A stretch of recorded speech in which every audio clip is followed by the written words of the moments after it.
right, Louisa, thank you. Now, while West Nile and Triple E are both mosquito-borne illnesses, they're actually very different, so we want to break that down for you. 80% of people infected with West Nile will have no symptoms. Those who do may experience a fever, headache, body aches, or nausea. West Nile was just in the news because Dr. Anthony Fauci was hospitalized with it, but fewer than 1% will develop a severe illness, which could lead to a coma or paralysis. Triple E, though, is much more rare and much more serious. High fever, stiff neck, and a headache that may start 3 to 10 days after a mosquito bite. The most serious complication is inflammation and swelling of the brain. The disease progresses very quickly, and there is no treatment. Well, our WBZ Next Weather team has an exclusive partnership with the Centers for Disease Control and with Johns Hopkins University. Our chief meteorologist, Eric Fisher, is here with us.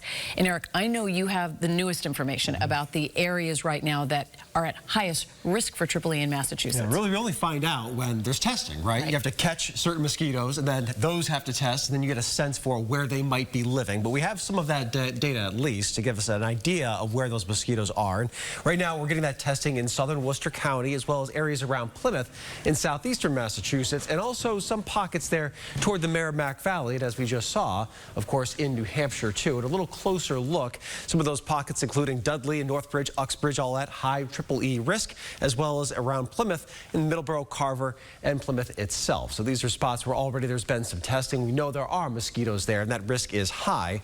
Big part of the story here, it tends to come in cycles. Usually there are outbreaks of Triple E every 10 to 15, even 20 years. Now, our last big one was 5 years ago, so this is actually fairly close to that last big one in 2019. Now, we had so much rain last year, and although this summer hasn't been nearly as wet as last summer in the Boston area, we still have a lot of standing water. I mean, we never really completely dried out. Last year was one of the wettest on record. This year is still the 5th wettest on record in Worcester and sitting at number 22 in Boston. A lot of that was back in the spring and early in the winter time where it wasn't exactly cold. That's another part of the story. And so really we don't have a lot of places that have dried out. There's a lot of standing water still, ponds still very full, wetlands still very full. That's breeding ground for mosquitoes, and there really hasn't been much cold over the course of this year. Every month has been warmer than average, except for this August actually might be the first cooler than average month since last November. So we've certainly had conditions that are good habitat for mosquitoes to be in, unfortunately, this time around. And yes, the first frost is what we're looking for.